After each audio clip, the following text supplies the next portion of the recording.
So, let's just jump straight into it.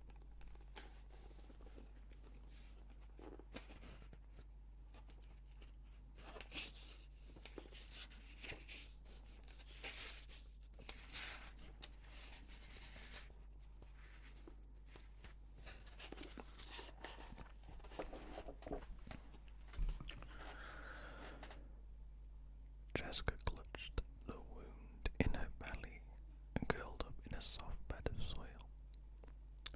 Centuries of hummus had made this a lovely place to lie, a likely place to die. Jessica didn't want to die. She wasn't home. Instead of a people, tawny-skinned and golden-eyed, she was among Manta's folk.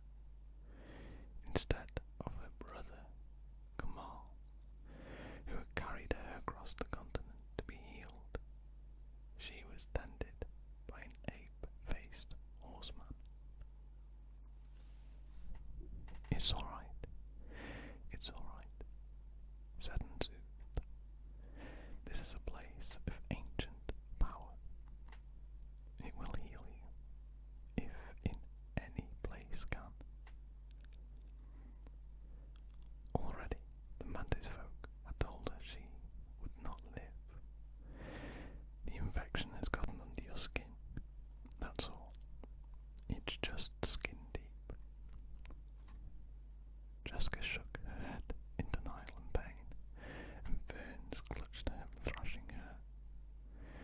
All around her, trees twisted into the sky. Birds and bush babies and other things stared from the green fronds and sent forth strange whoops of laughter.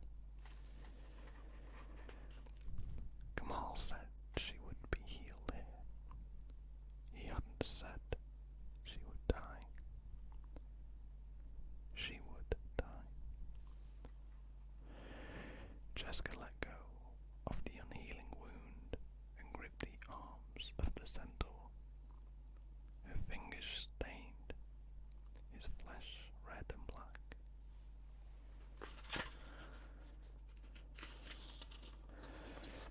"Tell me what I must do. You are a druid, a healer.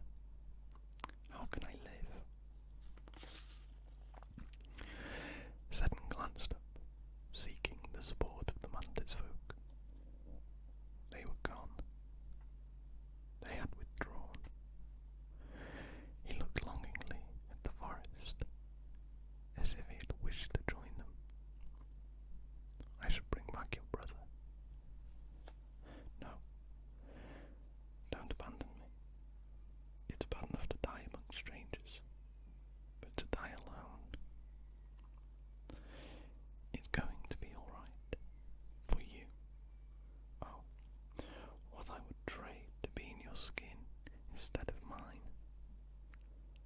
Tell me what I must do to live." His simian face was grieved as he stared down at her. Then there was something else. Terrible pain.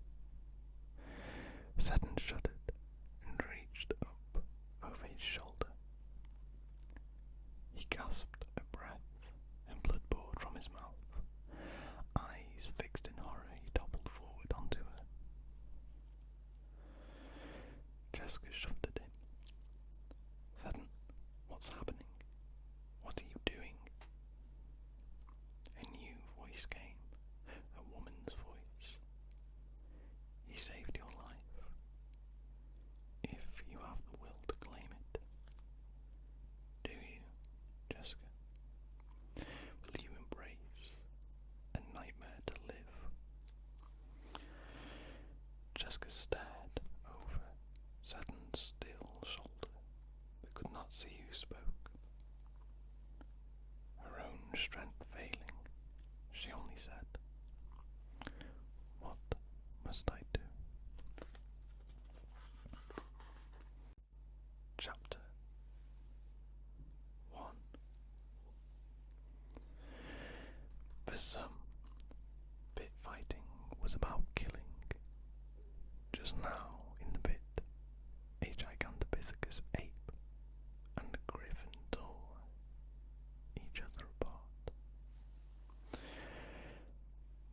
shimmered with feathers and fur, and the stand spoiled with cheers. Avid faces peered down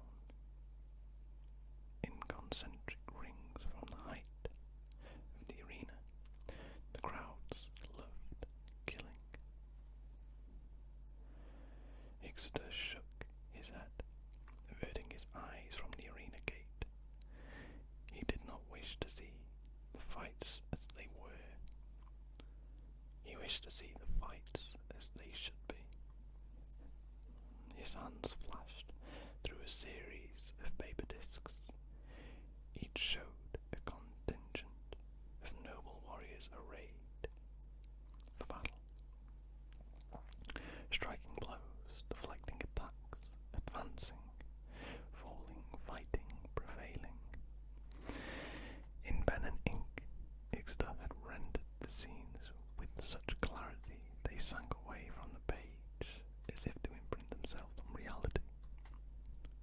Shortly, these images would become reality, and victory, image, magic. For Ixoder, pit fighting was about art. He paused in shuffling the discs and reached out to his partner. His hand settled on her knee, and his eyes on her figure. She was more perfect than any art. Beautiful, brilliant, bold, garbed in white robe, and bedecked in jewels. She was everything he was not. How Ixoder, a gawky artist with jutting jaw and unkempt hair, could be the companion of this gleaming angel. He would never know.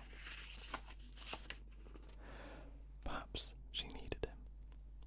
After all, a work of art needed an artist. The Avens aren't ready, Nivea said, as if in a trance. Though she grasped his hand, her mind was far away, tapping other creatures. We can't count on them for this fight. Ixoder's angular face split in a bemused grin. He fished a disc from amongst the others. It showed a contingent of birdmen advancing with pikes foremost. Grumbling to think, he threw it to the floor on the prep pen. Avon's been worthless for a couple of seasons. I'm not going to waste time with them anymore. Nivea smiled, not because of his words, but because of another summoning she prepared. Still, the Order refugees are raring to go. Nivea herself had once been part of the Northern Order before it was decimated. There'll be enough. Deftly, Ixoder moved the appropriate discs to the top of the stack. He closed his eyes, imagining the armor he would grant the Order soldiers. Nivea would summon warriors to the pits, and Ixoder would wrap them in image magic. She commanded reality, and he illusion. They had not been beaten yet, and today would be no exception. Though her mind still moved among magical mercenaries, Nivea's attention had shifted. How much will we make if we win? When we win, corrected Ixoder. We'll make plenty. Plenty enough to quit the pits, Nivea asked. The visionary lights had left her eyes, and she fixed them on Ixoder. I hate all killing. Ixoder flashed her a winning grin. I know, but we don't kill, my dear. We subdue. What if we get killed? He kissed the back of her hand. We can't get killed. Not while we're together. Who can stand against us? None so far. So far, echoed Nivea. Come on. Ixoder stood and stretched.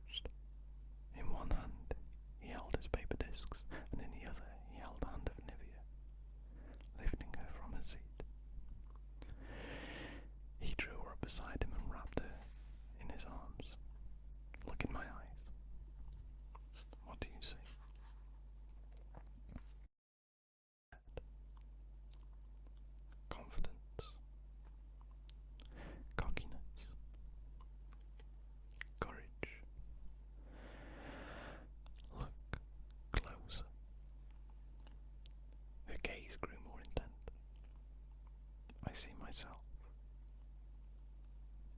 Yes, as long as you are in my eyes, I am complete. As long as I am in your eyes, you are complete. How can any of these half-hearts compete with us? The worry left her face, and the smile that formed there was radiant. You always know what to say. You mean I'm always right? She shook her head ruefully. I mean you almost always know what to say. Ixoder laughed and Nivea joined in. This was as much a part of their pre-fight ritual as preparing their magic. They could not truly fight together until they could laugh together. The sound of it tuned their souls. Beyond their laughter came an agonizing shriek from the griffin. The crowd roared ecstatically, and the death bell tolled. The gigantic ape bowed amid a flurry of lost wager stubs. Pit vermin scuttled out and dragged away every shred of the bird lion. Before the ovation could die down, the gate before Ixter and Nivea swung open, and the two emerged onto the pit floor. They lifted their hands together to hail the crowd, and they laughed. The clan united Ixter and Nivea, no longer two entities, but one. Some teams were sundered by that roar, each member fighting as if alone and dying the same. Not these two. Ixter and Nivea were utterly amalgamated.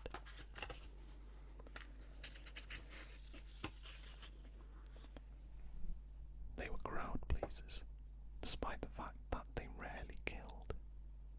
Crowds love beauty almost as much as blood, and to watch Ixter and Nivea fight was to watch beauty. Ixter turned, gazing out at the pit. It was a deep, black well, ringed around by tiers of seats.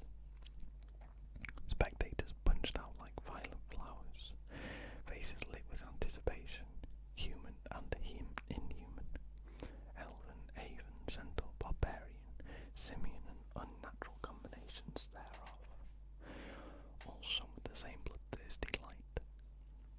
We belong here together, Ixter said, his heart pounding.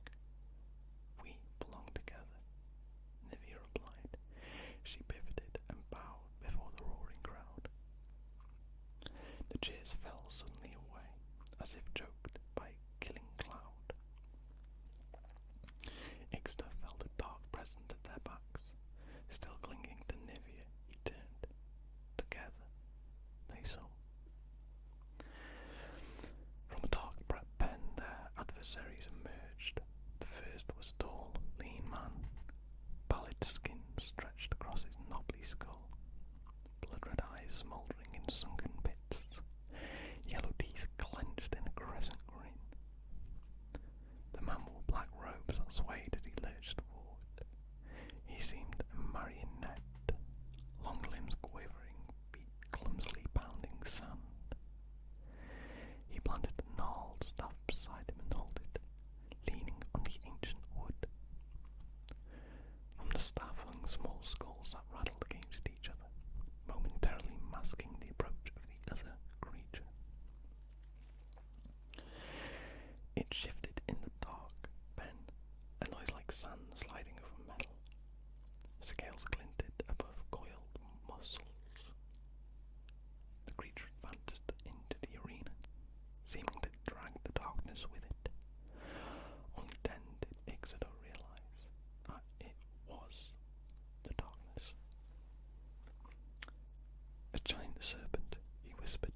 we're staring down death, Nivea pointed out. Do you still think we belong here together? He squeezed her hand. We belong together. Let's do this. Releasing his grip, he lifted the discs and fixed his eyes on the images there. Ink lines pulsed and began to lift from the pages. Hatch marks turned to true shadows. Image strained to break into reality. The moment the bell toned, the discs would fly and the images would emerge. Beside him, Nivea grew still. Her vision retreated inward. With her mind's eye, she gazed out across the world. In the far north, she had once fought beside Captain Pioneer of the Order. Now Captain and Order both were decimated. In place of honourable battle, Nivea and her comrades had only dishonourable blood sport. Still, it was a living. She tapped the warriors who had granted her summonation rights. Each would receive a share of the purse, if he or she survived. Otherwise, they were the bit vermin. With inward eyes, Nivea called them. Riding on lines of light, they answered the summons. The bell tolled. The match began. Nivea took a staggering step back, her arms flung wide. In the space before her, motes of light twinkled into being. They seemed stars in a wide cluster, but then lengthened into stalks of light. One by one the stalks swelled to take solid form. 20 warriors in the leather and canvas armour of the Order. They bore bone-tipped pole axes and hook-ended swords. These warriors fought as a unit, striking hard and fast, straight at the foe. Digging toes into sand, the Order contingent charged. They had not taken 2 full strides before Ixta cast a spell, hurling the first of many discs from the stack in his hand. Ixta spoke an evocation. The words tore away the whirling paper and left only lines across it. Ink unravelled in the air. Black and white schematics flung themselves out around the warriors, drawing overlaid armour of canvas and bone. Ixta's magic took hold only just in time. The marionette man flushed claw-like hands down through the sky. His fingertips lanced black fire. He cut down across the warriors and would have sliced them to pieces except for the shimmering protections. Failing to bring forth blood, the spell shot into the sand. There it did find blood. Old stains from former duels, dark flames confiscated. He melted the sand to glass and spun it up into the air. A razor's thicket of glass formed around the charging troops. They couldn't smash. They couldn't stop. They smashed into the glass. It shattered and spun about them. An exposed flesh was laid bare. Cheeks, eyelids, lips, knuckles. They were flayed. Still, the warriors did not stop. Oozing red, they charged through and sank their poles into the flank of the undead serpent. Shafts gored black scales. Bone blades clattered amid desiccated ribs. Hunks of rotting flesh fell away. Roaring, the warriors twisted their weapons and yanked. Gobbets of corruption came away. The withered organs of the monsters gaped within. Undead things did not need organs to live. The serpent did not even recoil from the assault.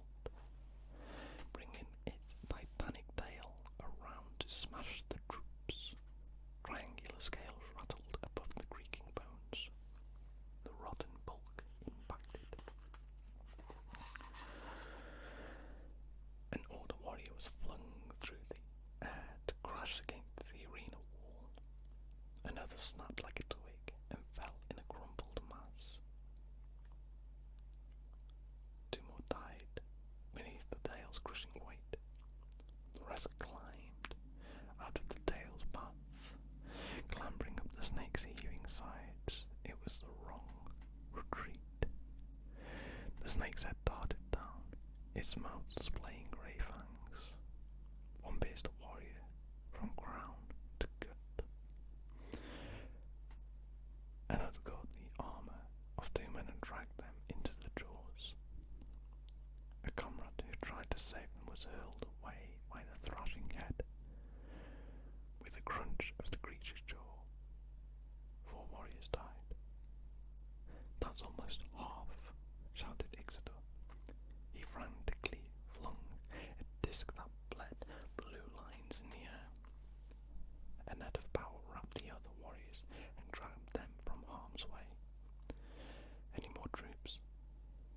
Nivea's eyes were intent, though she focused on distant places. I'm bringing in the Avens. Growling, Ixodor remembered the Aven disc he crumpled in the bread pen. The marionette man spoke the words of a wicked spell.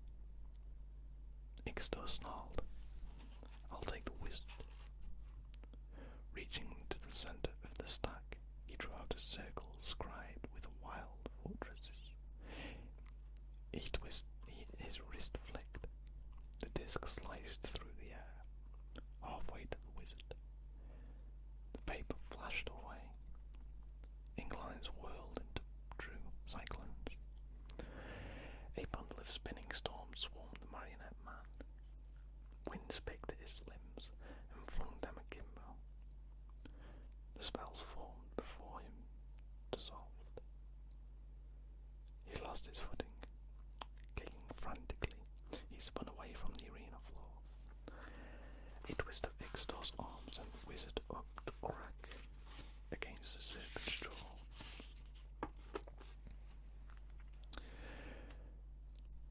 The great snake reeled. The white-faced man tumbled behind it.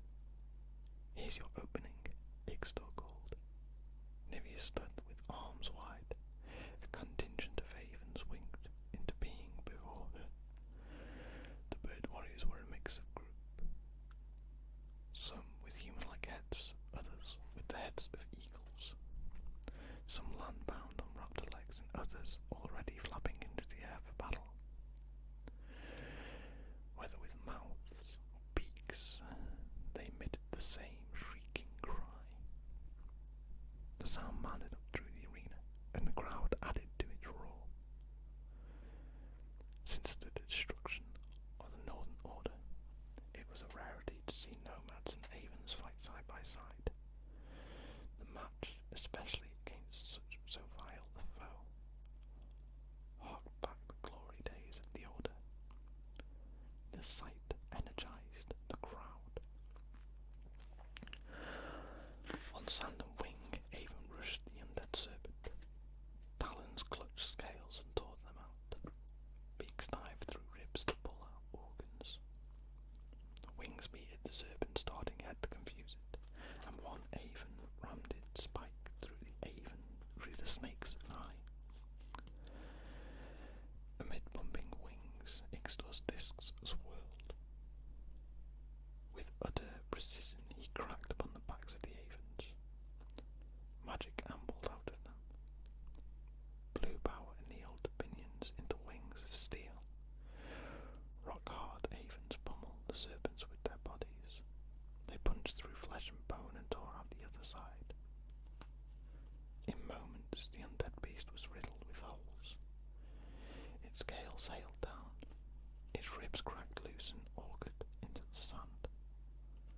Its lashing head flailed on a crackling neck. Avens and Order warriors swarmed the monster, dismantling it. Not bad for an improvisation, Ixodor called out. Not good enough, Insa, Nivea answered. Suddenly the black beast was gone. It did not vanish, but dissolved to a cloud of ash. Avon sat perched on it, took startled wing. Order warriors dropped down through spinning clouds of white. Ixodor feared at first that they would suffocate in the ash, but something drew rapidly away. A great roar came from behind the cloud, draining the ash into the marionette man. His body absorbed the strength of the giant serpent. Soul shift, Nivea warned. The marionette man leaped forward. Gone was his loose-jointed god. His body, which had once seen bone and skin, now bristled with muscle and power. No longer were his eyes sunken, but they bulged like bowls of blood. His crescent smile had grown wider, teeth jutting in fierce triangles.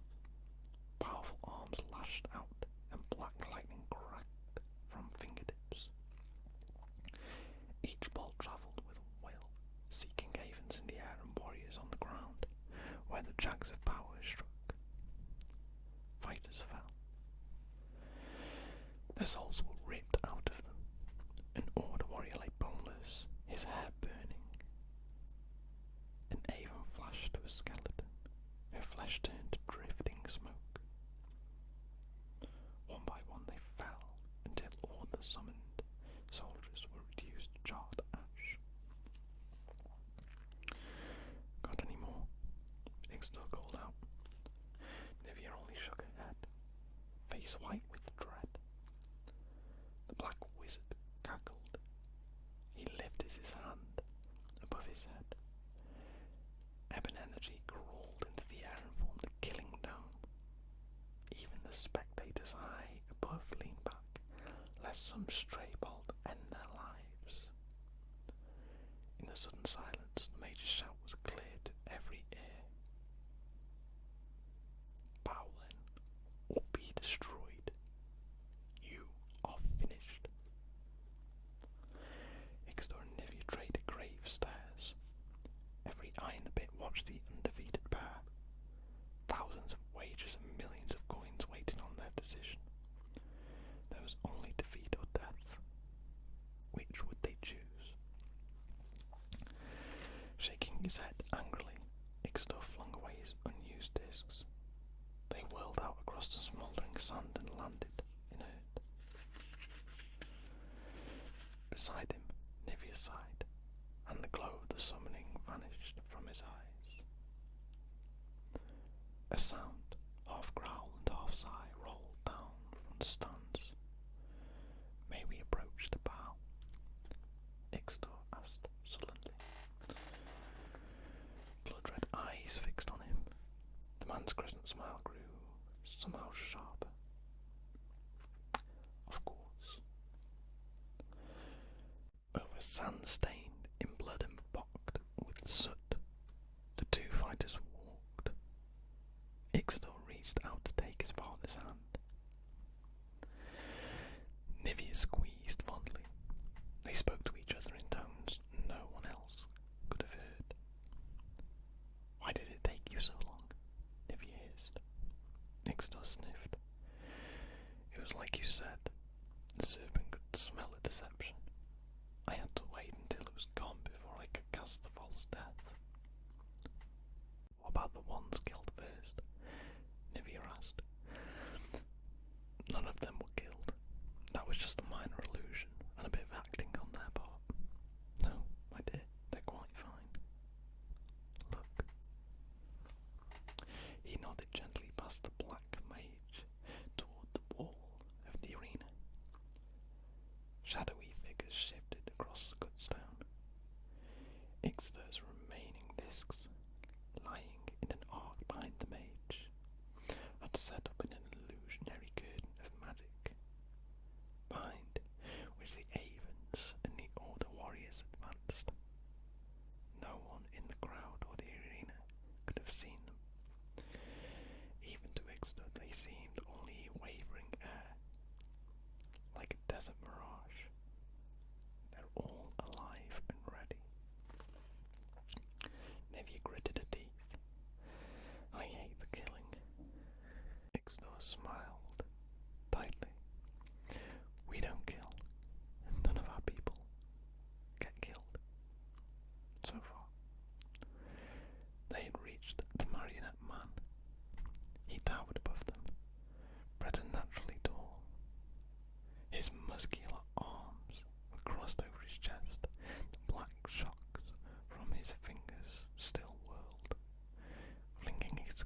Ixtor's eyes blazed. Before we bow, I must remove one final illusion. He lifted his hands, and before the mage could counter, simply snapped. In a tight circle around the man, a shimmering curtain of force dropped to the sand, revealing 20 warriors of the Northern Order and the full contingent of Avens. 4 men grasped the mage's burly arms and forced them up behind his head. A 5th man rammed a squelching helm down on the mage's head and cinched the arm loops tight. The largest Aven grasped the wizard's belt and hoisted him high onto flapping wings. The once fearsome necromancer now seemed no more than a trout in the claws of an eagle. It had all happened in a breath of time. The gasp drawn by the crowd when they saw the living warriors. Now those full throats bellowed in joy.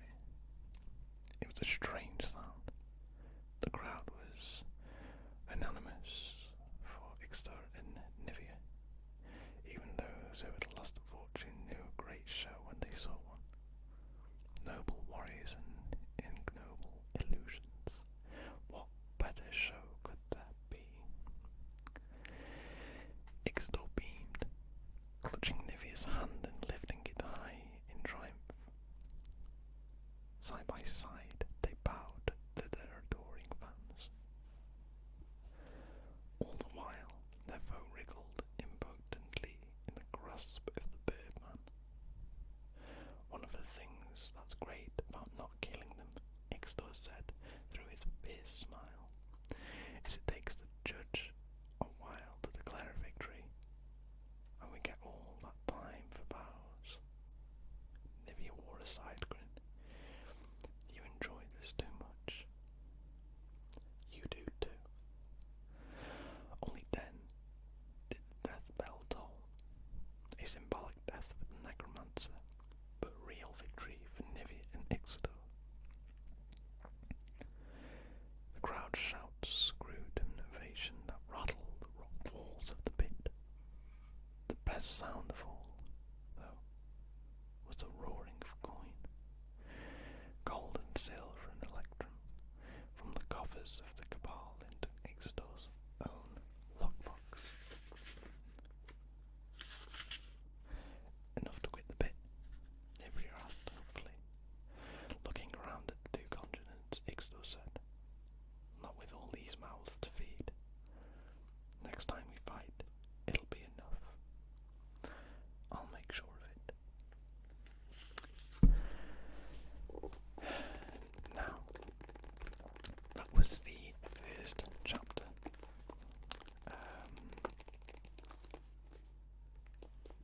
I really enjoy that chapter. I've only read the first chapter inaudibly for a video, and I really like it. I like the little twist there at the end. Maybe we can carry on reading this if people would like to hear any more of it, but we'll have to see. Hopefully the video's pacing was fine. A lot happened during this video. I even ran out of space on the memory card, which meant I had to stop recording, transfer files from the memory card onto the PC, and then set everything back up again. But hopefully the edits are good and everything runs smoothly. Of course I botched up some pronunciation of different words. I am not that great with super long words, and words I have